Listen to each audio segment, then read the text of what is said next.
Welcome to Agents of Nothing, an episode-by-episode recap and analysis from the perspectives of a veteran and a new recruit.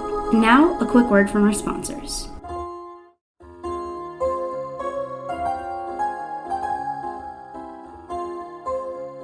Good morning, Agents of Nothing, and welcome to our Agents of S.H.I.E.L.D. podcast. We are your commanding officers. I'm Mariah. And I'm Caroline. And today we're going to be talking about Season 1, Episode 11, The Magical Place. Woohoo! Woo!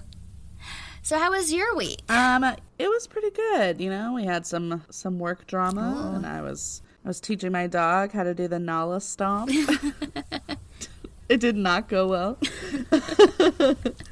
And last night I had a very nostalgic pizza. Do you remember when we used to always have Alfredo and chicken? Oh, yes, I do. That's what I got last night. Aw. So how was your weekend? It was good. The other night, actually, Disney Plus... This is going to come out in a few weeks from now, but as of recording, a couple nights ago, Disney Plus had like an official Agents of S.H.I.E.L.D. watch party. Yeah. And so I participated in that on our podcast account, and I had so much fun. It was great. I tried not to look at it because I didn't want anything to be spoiled. Yeah. I heard it was a very good time.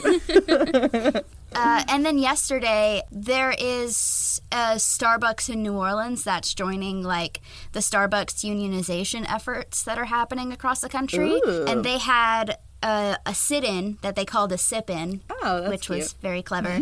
So I drove over an hour in my car that has a broken air conditioner to sit at this Starbucks with a bunch of protesters. And, you know, I mean, it wasn't like we did a few chants, but it was basically just us sitting in the lobby and talking. So, I mean, it was fun. It was fun, and I met a lot of cool people there. Cool. So, yeah, their union vote is supposed to be happening soon, and nice. I feel like the future is bright. Yes. Everybody support your local unions. Yes. One thing we wanted to bring up is that we got our first email. Yay! Almost a month ago at this point, so I'm sorry. I guess I guess I don't check it as much as I thought I did. I have a bad memory. I'm sorry. So, Lucas, thank you so much for being so thoughtful and detailed. We really, really enjoyed reading what you had to say. Well, Caroline only heard what I read to her to avoid any spoilers, but it was very cute. Yeah, but we were thinking if we get a few more emails, we'd like to add a section to our episodes where we read what our listeners have to say. So send us your thoughts, and we might just read them on the show. Yeah. Woohoo. So this episode was written by Paul Zbyszewski and Brent Fletcher, and it was directed by Kevin Hooks. The Magical Place is the mid-season premiere for Season 1. Oh, I meant to grab the trailer, and I didn't. Oh well. So after the ratings for the early episodes of the season were not to the liking of ABC, Marvel's Dan Buckley went to the network to request that they allow the creatives to create the show that they wanted rather than trying to work with notes from the network. Because the network wanted the series to appeal to what is apparently their main audience demographic, quote, upscale women. And that's not the show that Agents of S.H.I.E.L.D. ends up being. Yeah. But we're really getting into it now, and I'm very, very excited. So this is when they kind of started making the show that they wanted to make? Yeah. Cool. I'm excited. All right, let's get into it. Who do we meet this week? Okay, so we really only meet a couple of people, and they're really just right at the beginning. So we meet someone named Van Schatt, which sounds exactly like every man on the UK version of Love Island. And we meet someone named Emily DeVille, which I don't think they ever actually say her name in it, but she showed up on like the Amazon Prime cast thing. So, and she, you know, maybe she goes by Cruella. We don't know. So let's get into this episode. We open on a silver case is being opened and revealing a cuff, a bracelet, I don't know, but it's made of Shatari metal. It's as rare as it gets, announces Van Schatt as he hands it over to Emily DeVille. Apparently, it's his job to find alien scrap that no one else can. I sure would like that job. That sounds like a built-in excuse to not have to do anything. But as she tells him to name his price, something slides across the floor. And it looks like one of those buzzer things that you get from like a Chili's greeter that tells you when your table's ready. Except it's got a shield logo on it, so it's probably a smoke bomb or something. Emily looks at it in disgust and goes, "Is that a Roomba?" That line kills me every time because she delivers it. Excellent. So, like, she plays it so straight. She's like, "Is that a Roomba?" It was perfect. No, it's a flash bomb. So there's a flash of light that blinds everyone in the room. So it's a light bomb, I guess a flash bomb. And Ward and May rush into the room and they start taking people down. May effortlessly, and Ward, he's trying. They take everyone down except for Van Chat, who escapes. Which, that is funny only to me because Le Chat in French means cat. So he's like a cat burglar and he escapes. May chases after him, and I'm realizing now that her hair is down and, like, perfectly curled. And in what world would a secret agent show up to a fight without putting their hair up? That's just ridiculous. In TV world, I'm pretty sure all of the, like, women are usually wearing some sort of heel, too. Yeah, stupid. I mean, not like a stiletto. It's not like a skinny heel, yeah, to be fair. It's like a block heel, but still. It's still dumb. Whatever. So she chases him down the hall, dodging his gunfire, and she chases him all the way to the stairwell where she lets him go and calms over to Fitzsimmons that he's heading their way. Simmons asks Fitz if he's sure they should do this. They've never done anything like it before, but he says it's time. They should embrace the change. And oh my god, is this like a super elaborate super spy wedding proposal? Because I'm here for it. So when Fitz tells Simmons, embrace the change, this was the recurrent tagline for the Secret Invasion crossover in the comics. Oh. I know that you, like, don't really know anything about it, and it's kind of difficult to explain, but what I will say is this is timely considering the rumors that a certain someone from the show is going to show up in the Secret Invasion series. Or is it like Secret Wars? I can't remember which one. It's one of the ones with the guys that they can change shapes and they pretend to be other people. Well, good. I'm glad. Yeah, we'll see if this comes to fruition. Okay. And then you'll know what I'm talking about. And then I'll find out. So Van Chat is still running when his path is blocked by Fitz's drone babies. And they all shine super bright lights at Van Chat, blinding him so he can't shoot at them. Man, S.H.I.E.L.D. is all about blinding people today. I love that the big thing that Simmons is hesitant about is shining bright lights in the bad guy's face. Right? Oh my god. She's like, are you sure? We've never done this before. We've never just blinded someone for half a second. I mean, I guess that she means, like, we've never used our gadgets in combat? I guess. But even, I don't know. Whatever. So Van Chat makes it to an elevator just before Ward catches up to him. And we see the reflection of Ward in the elevator door. And, oh no, he's hot. I literally never thought it before, but then I saw that and I was like, god damn it. He looked really good in this episode. He did. Woo! Okay. I guess I get it now. So Ward lets Skye know that it's her turn now. Skye has hacked into the elevator and taken control of all the buttons. So instead of going to the floor that Van Chat wants, she sends him all the way up to the roof at full speed. And waiting for him on the roof is a whole squad of armed S.H.I.E.L.D. agents with several helicopters all trained on him. He's caught. A woman comes up through the guns to greet him. Is that Victoria Hand? Why did I say that like that Hannah Montana song? I don't know, but it worked. I liked it. Is that Victoria Hand? She wants Van Chat to help S.H.I.E.L.D. find someone. Woo! It's Coulson's rescue team! Thank God! Hashtag girl boss! Yes! So the dealer, Van Chat, who is captured and interrogated by S.H.I.E.L.D., was mentioned by name in the pilot and in I Spy. So they've been after this guy for a while. I do not remember that happening, but I will take your word for it. I assure you it happened. Okay. So Simmons is patching up Ward, and we see that hand injury that we talked about him getting a few episodes ago. They're discussing how Van Chat's Chitauri metal is the same as the Centipede Chitauri metal, so it's a good clue to help them find Coulson. Then Fitz is getting real authoritative with one of the lab assistants, and I like Dom Fitz, okay? It was good. But it's only because he's so frustrated with how many agents S.H.I.E.L.D. has crammed onto their plane. Ward says there's still more coming, and Simmons sees that Hand is giving yet another briefing, but didn't tell everyone it was happening. I don't like her already. I thought that was odd, too. I'm like, these are, like, the main agents involved? Right, like, y'all are on their plane. Yeah, like, okay. So she's saying it has been 36 hours since Coulson was taken, and there's no progress in finding him yet, even with the interrogation of Van Schatt. But Hand assures everyone that no stone will be left unturned until they find and destroy the Centipede operation.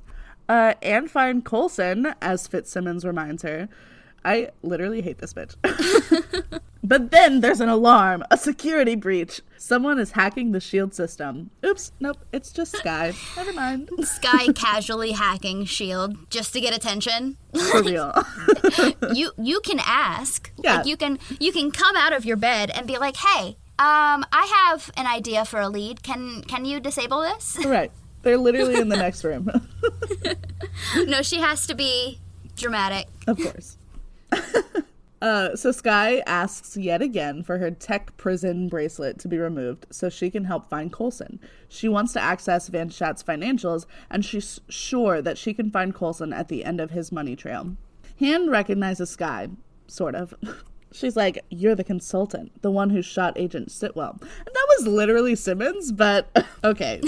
She wants Skye off the plane immediately. I don't think she can fire somebody else's employees, though.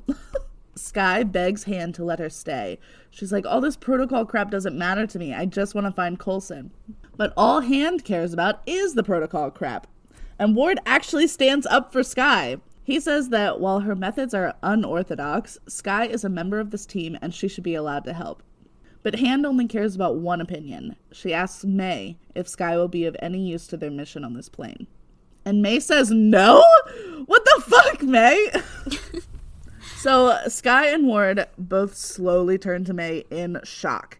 Hand orders for Skye's restrictions to be increased and all of her tech confiscated, and for her to be delivered to debrief, whatever that means. Ward says that he will deliver her since he's her SO. And I just think it's so cute how he uses that double entendre to be able to call himself her boyfriend. It's so sweet. As they all walk away, May has a look on her face like she's trying to protect someone, or she's just got something up her sleeve, but I'm not sure. Something's going on behind those eyes. Yeah, I'm not sure what it is, but there's something.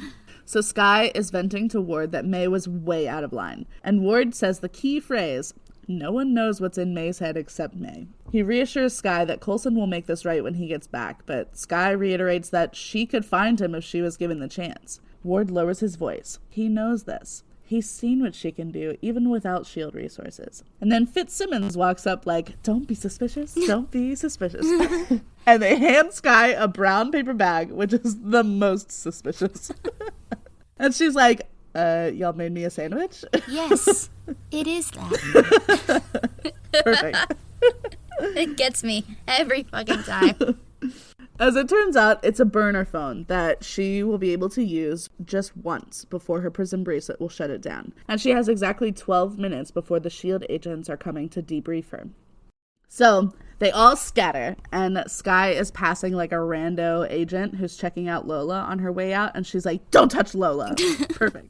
Then we cut over to Coulson. He's getting yet another massage, apparently in Tahiti. Damn, I need a massage. Same. My body hurts all the time. So much. But then he wakes up in a torture chamber with Poe, 2 goons, and a mannequin? Why is there a mannequin? And why is it, like, dressed like Coulson? I literally was looking at it. I was like, why did they make it look like Coulson? It's so creepy. Poe wants to know what memory Coulson is seeing when he passes out. But Coulson lies and says he saw a game-winning catch. It was so clutch. Coulson deflecting with baseball talk, which I assume it's baseball talk from context clues. Yeah. But I'm just thinking about when he says game winner. Yeah. I'm just thinking about the Wolfpack song, Game Winner, where it goes, baby, don't you give up on me, give me the ball, I hit the game winner. I've literally never heard that song. I'll insert that little audio clip. It's good. Okay. Wolfpack is a very good funk band, and I love them. Everyone should listen. Most of their music is like instrumental, like bass and guitar, and it's fun. It's Give fun. me the ball. I'll hit the game winner. Give me the ball, I'll hit the game winner. Baby, don't you give up on me. Give me the ball, I'll hit the game winner. Take a chance on me. So Poe says Coulson better start talking, or he may not survive the memory extracting process if he keeps fighting. But Coulson says he would rather die than give up anything to them. And it seems like Poe has a penchant for killing anyway, especially since he murdered Mike Peterson in front of his own son. And now I'm sobbing. Poe victim blames Mike and turns it right back around on Coulson, saying that Coulson was only upset because Coulson also lost his father at a young age. Which, you dick. Rude. That's a low blow. Yeah, low blow. I lost my father, not at a young age. I mean, 26 is young, but that's a low blow. Don't bring up the dead dads, okay? We're sensitive about that. Yeah, we don't... Anyway, moving on. Poe says they know this because the clairvoyant saw it. But Coulson says the clairvoyant is a fraud. If he was really psychic, they wouldn't need to look into Coulson's brain for information. They would already know it. But Poe says the clairvoyant can see everything about Coulson up until his death and then nothing, and that's what they're trying to find out. But Coulson just smiles, and Poe says, okay, let's do it the hard way. So Poe walks away, and then one of the goons pulls out an electric, cattle prod. God. Jesus.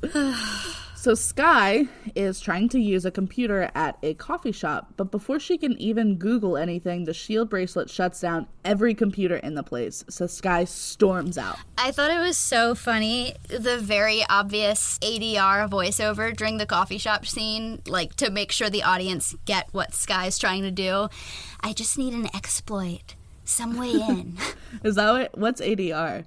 It's when they, re-record the actor's dialogue in a studio during post-production. Oh, okay. So, sometimes they'll use it to redo, if they messed up a line and the director or whatever didn't catch it during the take. And sometimes, in this case, I assuming that this is ADR, they use it to add exposition to an unclear or confusing scene. Okay.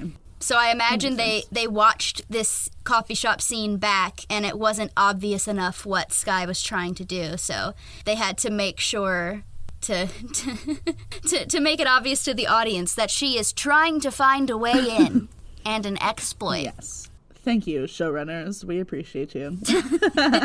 So then she goes to a magazine rack or something and flips through Wealth and Corporate Magazine, and she finds an article about someone named Lloyd Rathman, whose offshore accounts have been questioned. That's her target. And at the time, I thought that this whole plan was supposed to be done in 12 minutes, so I was like, I don't know how she's doing all of this in 12 minutes. But she's just very fast. She's so fast. On her way to Lloyd's, though, she stops to buy a very cute outfit. She uses the shopping bag and a very confident stride to steal Lloyd's car from the valet stand. I love that line. What was it? It was like, I don't care if he was on his private jet. He should have at least texted you back. So back in the lab, Simmons stops a new lab tech from adding too much dendrotoxin, I think, to the night-night gun ammo, reminding him that the goal is to disable the target, not kill them, even if the centipede soldiers aren't really affected by it anymore. And Fitz says he's good with either killing or disabling at this point. These guys are dangerous, and they took Coulson, and Fitz is willing to do whatever it takes to bring Daddy Coulson home. I love that they don't shy away from the moral gray areas. You know, they really they lean into it. They cover it. It's not black and white. Yeah. It's complicated. Absolutely. Yeah, I love that. So Ward interrupts to complain about the interrogators doing a terrible job interrogating Van Schatt, and he decides to take over. Go Ward. Yeah. Taking the reins. Yeah. So back in Lloyd's car, Skye tries to use his GPS, but her bracelet even blocks that computer. How are they going to expect anyone to take her anywhere if even the computer inside whatever vehicle she's in is going to shut down? That didn't seem like they thought it through. She sees that the car has an emergency roadside assistance button, so she wrecks the car, and the emergency voice immediately calls to check on her. She asks for them to send someone to tow the car back to her house. The Centipede goons roughly push Coulson into another room and chain him to a bed. Kinky. And they leave him with only a mannequin dressed as a nurse. What the fuck is with these mannequins? Again, so creepy. It's disgusting. As soon as they leave, however, Coulson pulls out a set of tweezers that he stole and begins to pick the lock on his handcuffs. Back on the plane, Ward goes to the interrogation room and tricks the interrogator into leaving. Ward tells Van Schatt that he's gonna talk. Van Schatt's like, no thanks. So Ward buckles his seatbelt. And Fitzsimmons are watching on a monitor, and they both say Rochambeau at the same time, and then they play rock, paper, scissors. Is that what that's called? Yeah, I'm pretty sure. I've just been calling it rock, paper, scissors my whole life.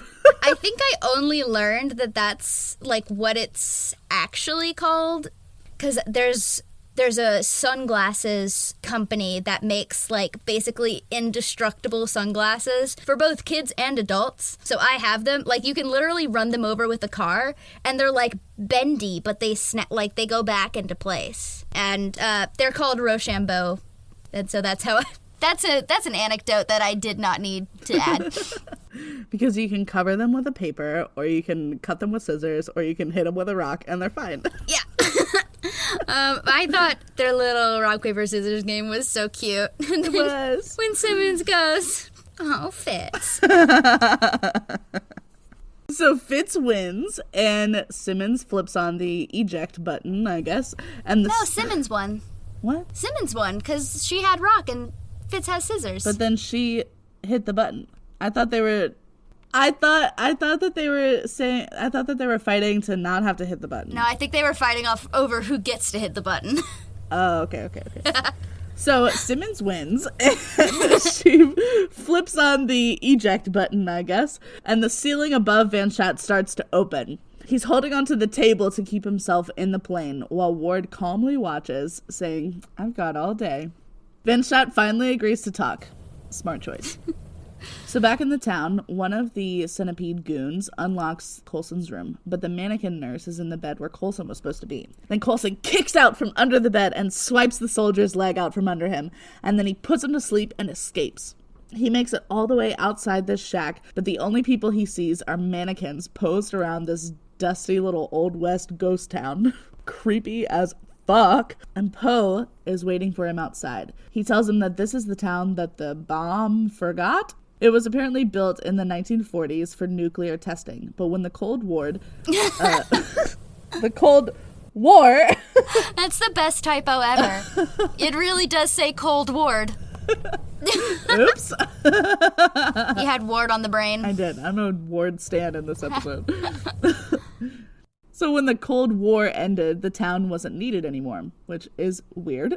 I don't understand why they didn't just, like, let people move in. But apparently it's because there's nothing but desert for hundreds of miles around.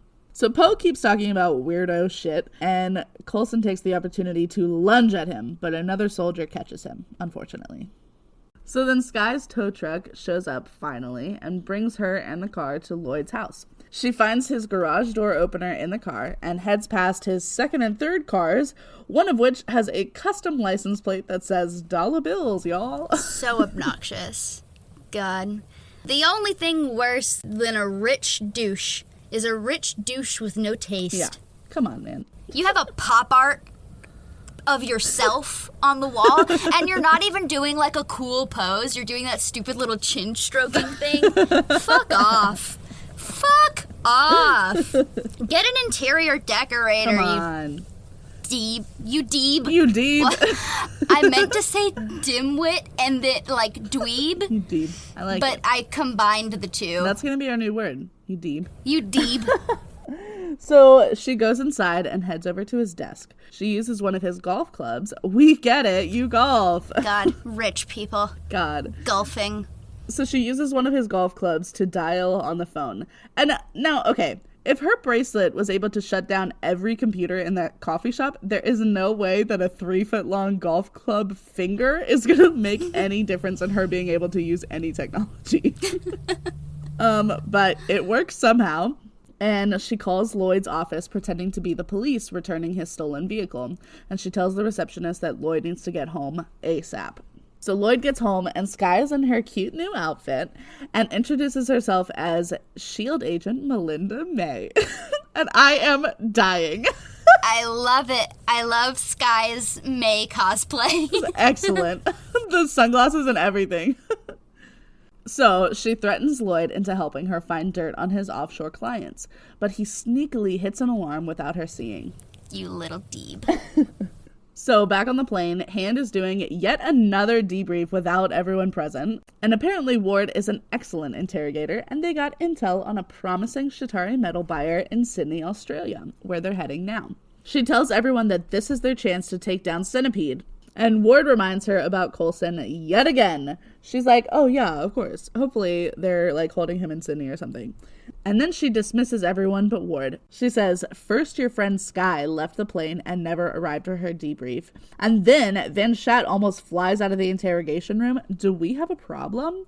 Like, yeah, duh, you. Ward says, no, of course not. I was just trying to help out since your man wasn't doing his fucking job. You're welcome. This was the scene where I was like, oh, damn. Ward's hot. Yeah. Something about like the muscles around his mouth. Yes. That sounds so weird to say. But I know exactly what you're talking about. Yes. I was like, God damn. Okay. Okay, Brett Dalton. Okay. We get it now. Oh my God. When he was replying to people last night, I almost wanted to tweet at him being like, whatever you do not listen to our podcast. We are so mean to Ward. But Brett, you can listen to this episode, honey. Yeah, this one. We'll just tell him, if you're going to listen, only episode 11. Hey. Hey, Brett. What's up? I think he's married. That's fine. He like already had a kid when he was on this show. Oh, okay. Well, his wife already knows that he's hot. Hey, Brett Dalton's wife, Mrs. Dalton, if you will. Congratulations. Really? Editing Mariah here. I really thought that I'd be able to go a whole episode without making an appearance, but I just looked it up, and apparently Brett Dalton and his wife got divorced in 2019. But I'm keeping this part in because it's fucking funny. So Hand says that thanks to his methods, they now have strike teams performing raids all over the world. But she still doesn't understand why everyone is trying so hard to rescue Coulson, who is, quote, only level 8.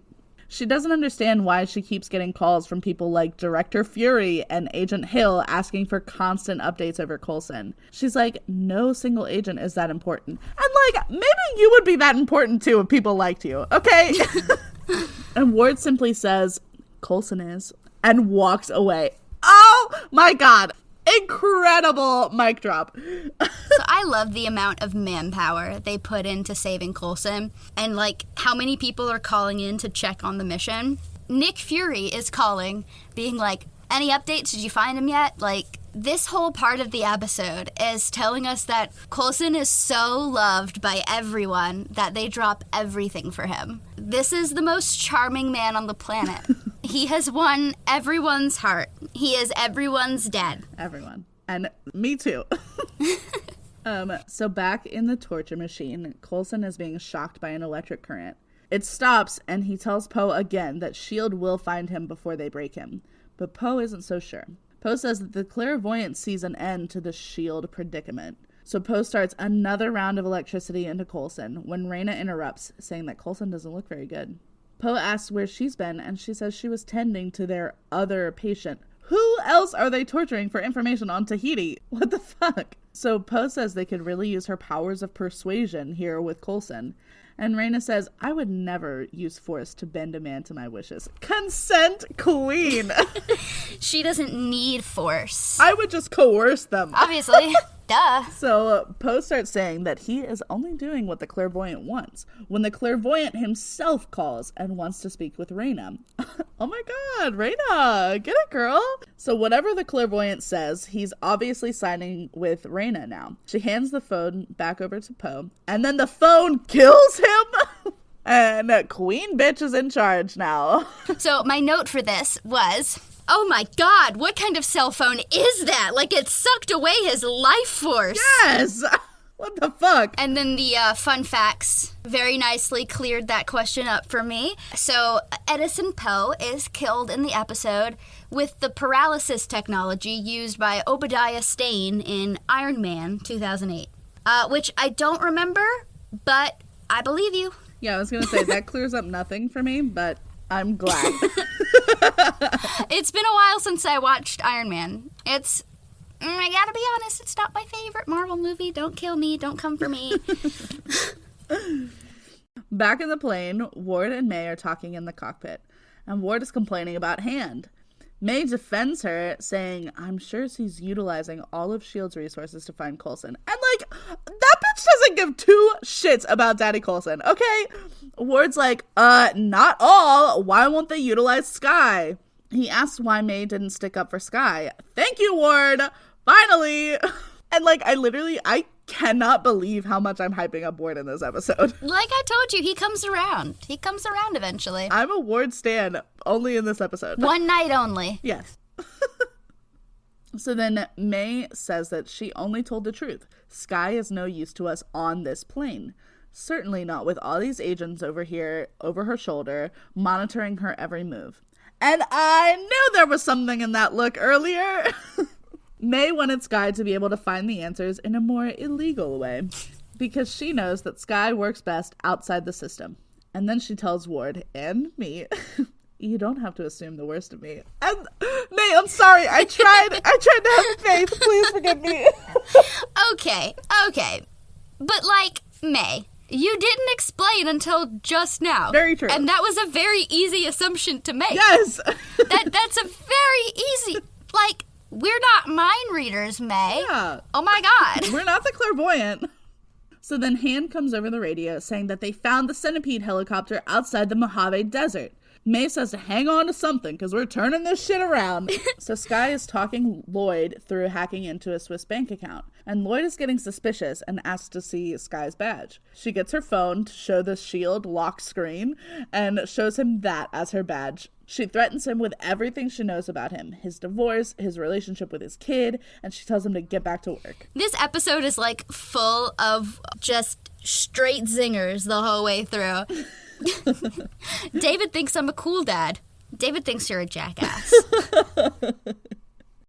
But then the actual police or security company employees show up and they tell her freeze. But she uses her training with Ward to disarm one and get him on the ground, and then she points his gun at the other one.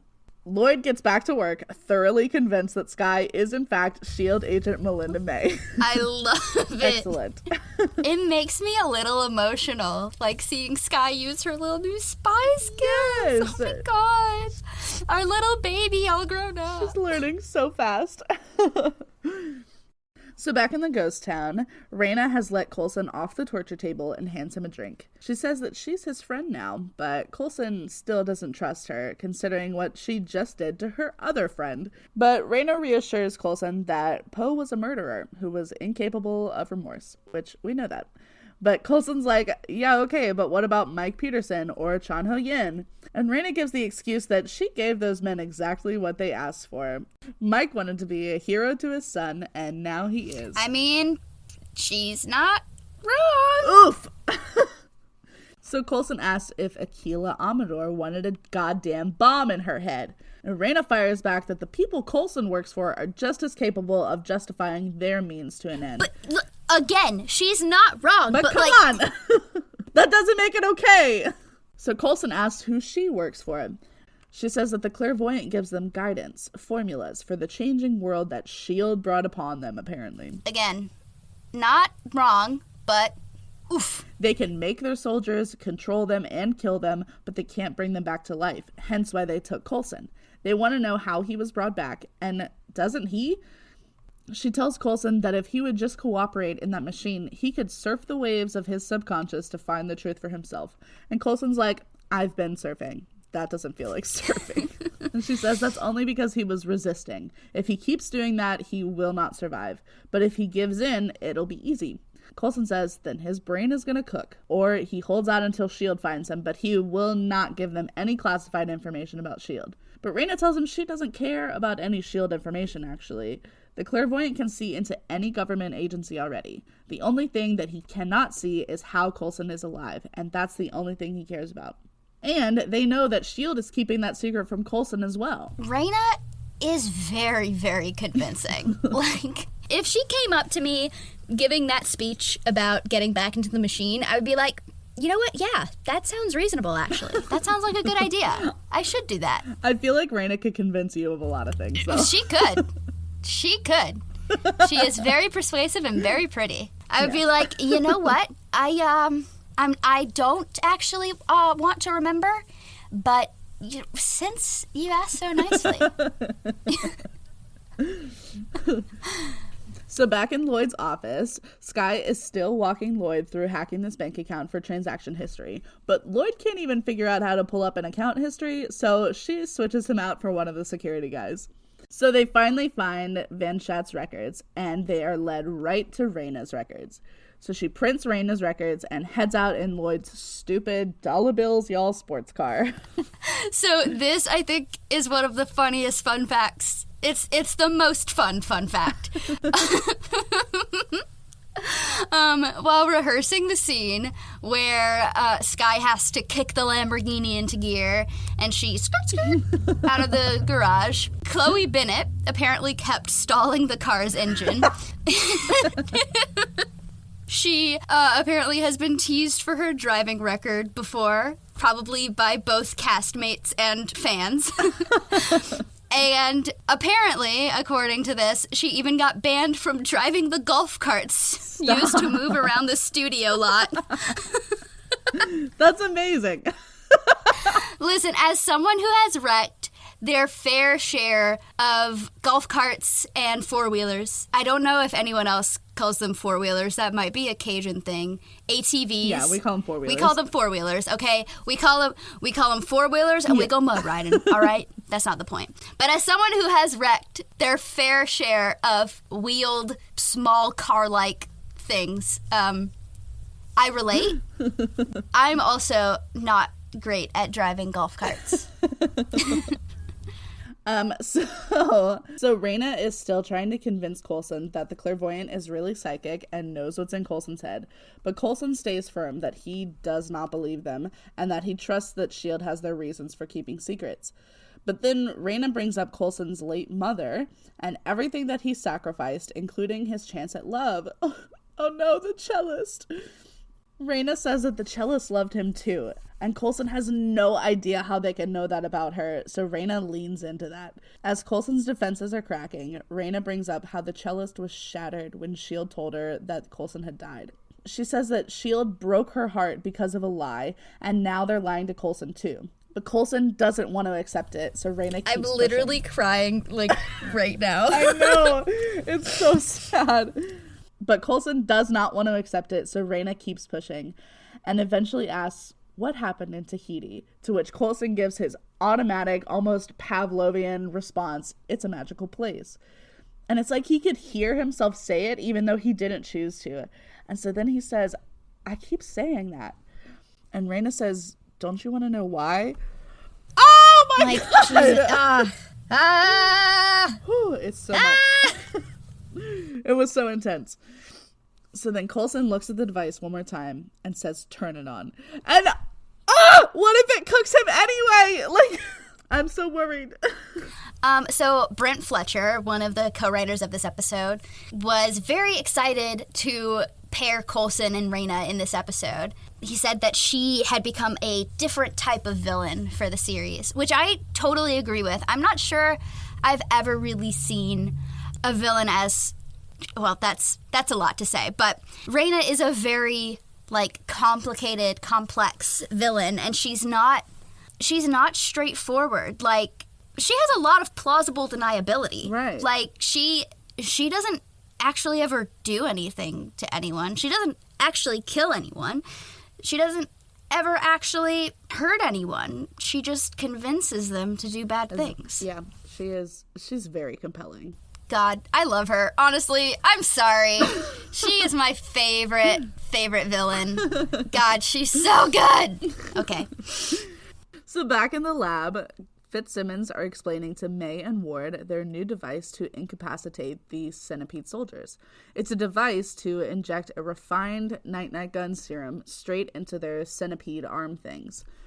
And Ward says getting that on them will be like riding a bull for 8 seconds. And Fitz is like, yeah, exactly. It's that simple. That was my only note. Like, half of my notes were just funny quotes from this episode. Yes.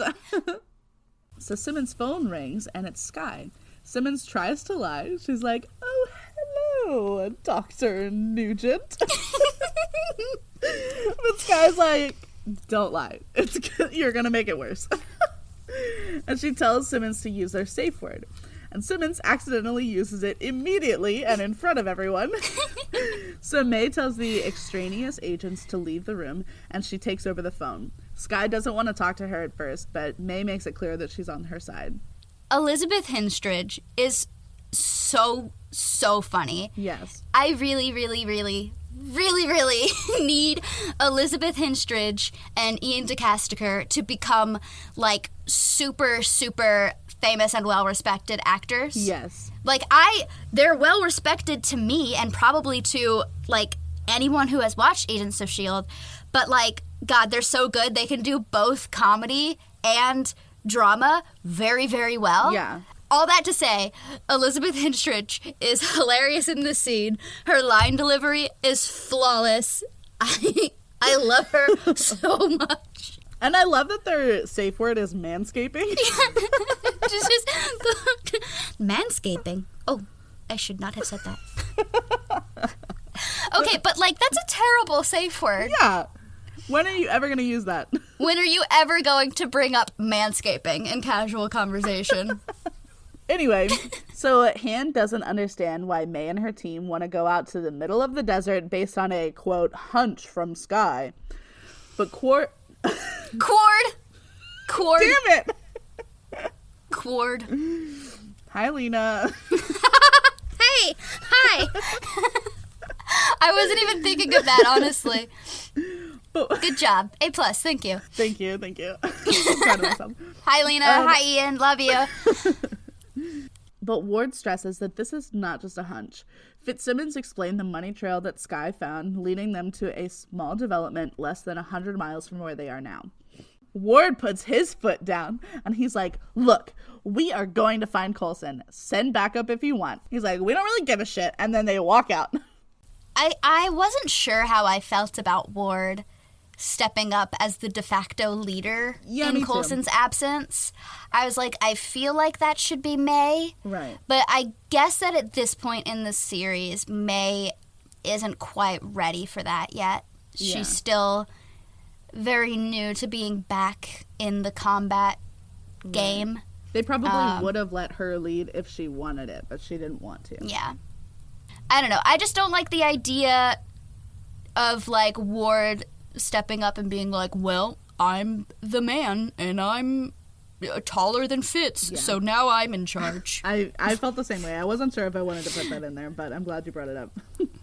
I also, bringing it back to when, like, that whole thing between May and Skye, when May, like, kind of doesn't fight Skye being sent away. There's no indication of this from the character, but I like to make up a person and get mad at them. I don't like the idea that Ward would think that May and Skye are fighting over him, because I feel like that's what he would think. And again, there is no indication of that in the text, nope. But I am headcanoning that that's what he thought, and now I'm mad at him. You fucking egotistical prick. I can see it. I can see it happening in his brain. I did not see it. Because it wasn't there. It makes sense. And I love finding things to be mad at Ward about, even though I'm a Ward stan in this episode. When he doesn't give you a reason in the episode to get mad at him, we headcanon a reason to get mad at him.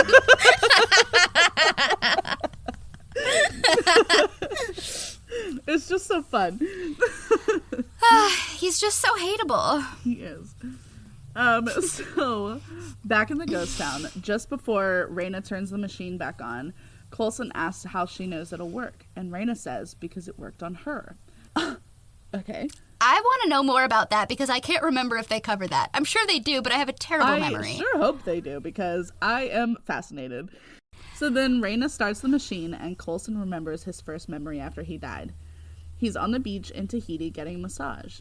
And then he realizes that the waiter that he remembered was a false memory, and it was actually Dr. Straighton. The return of Dr. Straighton, Ron Glass, who we didn't remember in the pilot episode. Yes. Thank you, Lucas, for the email pointing that out to us because we're dumb. Yes. We didn't even look it up. We're such great podcasters. Excellent. We're so good. We're so good at this. Y'all. Listen, like, editing and taking notes, it takes up so much of our time that, like, I want to research stuff. Like, I want to be very knowledgeable on this podcast, but honestly, sometimes I just don't have the time. Yeah.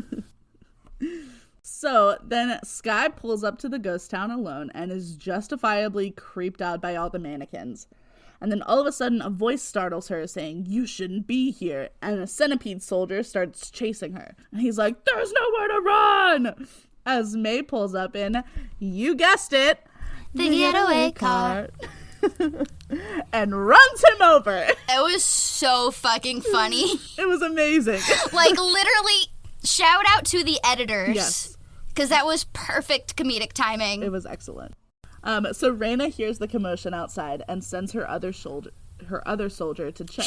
Her other shoulder. She just like, boop. Boop. She sends her other soldier to check it out. Coulson is finding out that more of his memory was false, but he still won't tell Raina. He tells her that he doesn't see anything, only darkness.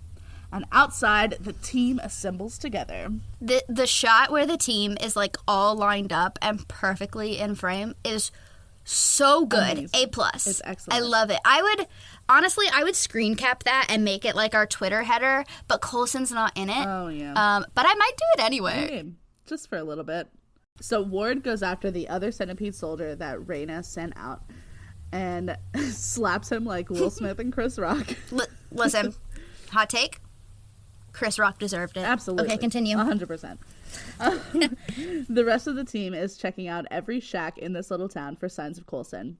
May takes down 2 more centipede soldiers in about half a second without breaking a sweat, while Ward is still working on that first one. Literally, why is he in charge? Ward finally finishes his fight by literally not following Fitzsimmons' instructions at all. He takes the serum out of the bracelet thing and then forces it down the guy's throat. Like, how is that easier than putting it on his wrist? Coulson is remembering everything now. What he thought was a masseuse saying, "Can you feel that?" was actually a SHIELD doctor performing some kind of medical procedure that she says Director Fury ordered. When he thought that he himself was saying, "Don't stop," he was actually saying, "Don't stop." And what he thought was a cabana waiter saying, "Aw, listen to him," was actually Dr. Straighton saying, "Listen to him! He is saying stop! This is wrong!" Coulson was begging for death while SHIELD was having some kind of spidery device do some kind of procedure on his literal brain. Like his head was cut open. Whew, it was a lot. This was the part that I was waiting to blow your mind, because I know that it blew my mind. Yeah. Listen, I'm sure that I've mentioned this before, maybe in like our introduction episode, but the whole sort of thing, I don't know if it was a marketing tactic from Marvel itself or if it was started by the fans. From my perspective, it seemed like it was started by the fans. But after the Avengers came out, Coulson had been in quite a few Marvel movies at that point, and, the fan base really, attached to him, obviously, because he's so fucking charming. Yeah. And so after Avengers came out and he died, fans revolted, Yeah. We started using #CoulsonLives. And so it was very, very exciting when the show was announced and that he was back. And then this is the point in the season where it starts to get Coulson lives, but at what cost? Yeah. And so this was the episode that, like, blew my fucking mind. I was like, oh my god, I take it back. Because what I felt like, at least, I was like, oh my god, we did this to him. This is all our fault. Hashtag Coulson lives. Oof. Yeah. So this scene in which Coulson remembers his brain being reconstructed was one of the early conceptualizations for the series from the showrunners, Jed Whedon, Marissa Tan-Sherwood, and Jeffrey Bell. Which makes sense to me, because I feel like the whole show in itself kind of started on that platform of hashtag Coulson lives. So it would make sense that they would start to think of some fucked up ways that they could bring him back. Yeah. When Coulson is being operated on, Clark Gregg wore a green screen cap to allow the visual effects of his exposed brain to be added. Visual effects supervisor Mark Kolpak, King, we love him. Also digitally extended the operating room set and added the robot arm performing the surgery. I love that concept that they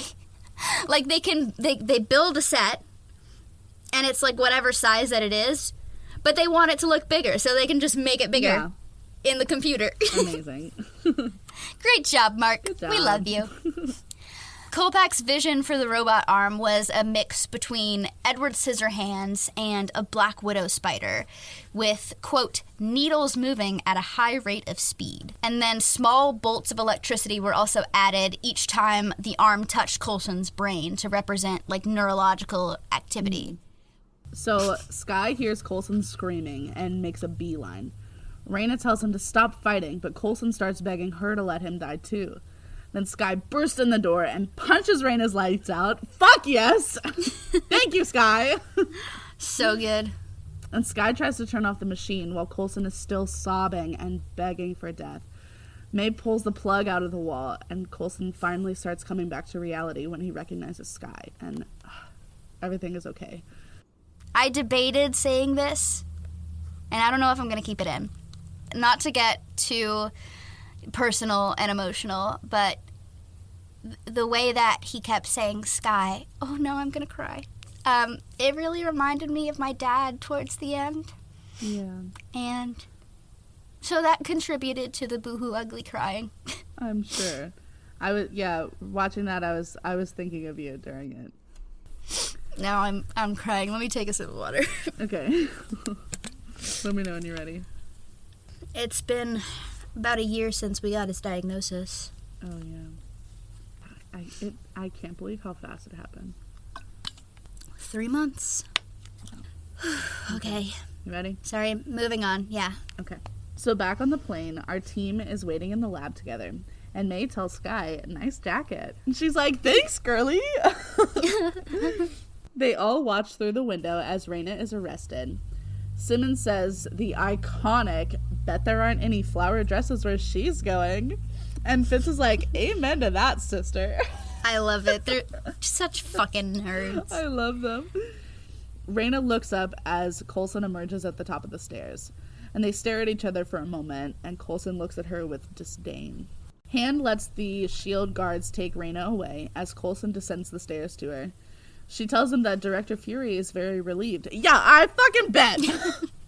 He's like, I put a lot of time and work into bringing him back. Y'all better not fucking lose him. Fuck Fury.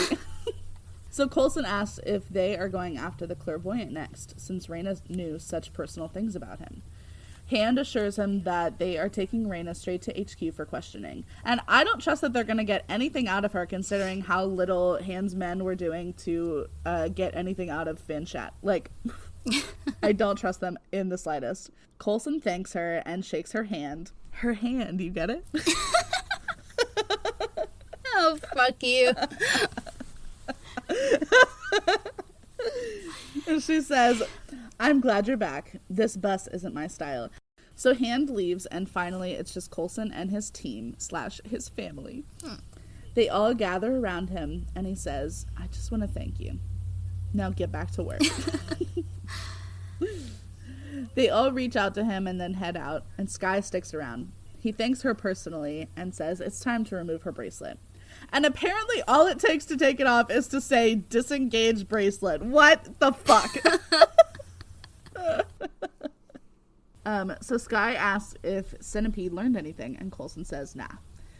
Then she asks if Coulson learned anything, and he lies and says no. Skye says she heard what he was saying, but he assures her that none of what he was seeing was real, that Raina was just messing with his head. Later, Coulson surprises Dr. Straighton in his car and confronts him.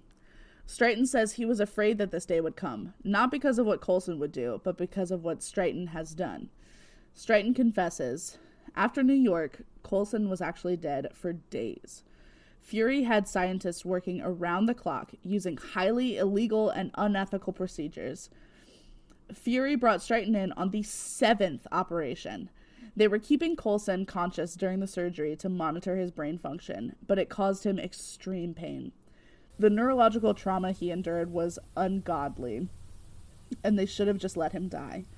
When Coulson asks what they were doing to his brain, Straighton says they were trying to restore him to the man he'd once been instead of what he had become.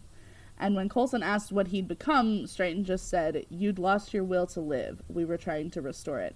And, like, so did half the people that I've ever been close with in my life. Like, I feel like they could have just given him some therapy and some antidepressants. Like, we don't need a fully conscious brain surgery for that. This is like a lobotomy cranked up to 15. Anyway, so Straighton apologizes, and Coulson is already out the door. Whew. So now it's time for the post-content content. Mike's alive! Ah! Mike Peterson wakes up in a gray bed in a gray room wearing gray clothes. He wakes up and he sees the burns and scales on his arms, and he removes his blanket to see that he's missing one leg from the knee down. As he looks around the room, he catches his reflection in the mirror, and then it happens. A message comes across his vision telling him to wait for further instruction. No! He's got the centipede eye! Oh! My note for this was, holy shit, holy shit, holy shit, Mike! I forgot they get into this storyline this early. Oh my god. Really, at this point in the season, it just goes and goes and goes. Like, I feel so overwhelmed. Alright, what are your overall thoughts? So, okay. I still don't understand why they did that to Coulson. Like, as Agent Hand says, they let agents die all the time. But they loved him so much that they didn't want to let him die. But then once he's alive again, they don't want him to be too depressed. Like, is that supposed to be the whole reason? Because if so, that's a stupid reason. And I'm asking, is that the reason? I honestly don't remember. I think it gets explained, sort of, yeah. Okay. Well, okay. I'm not sure if the specific questions that you're asking get explained, but it does, to an extent, get explained. Okay. I'll withhold judgment then. Because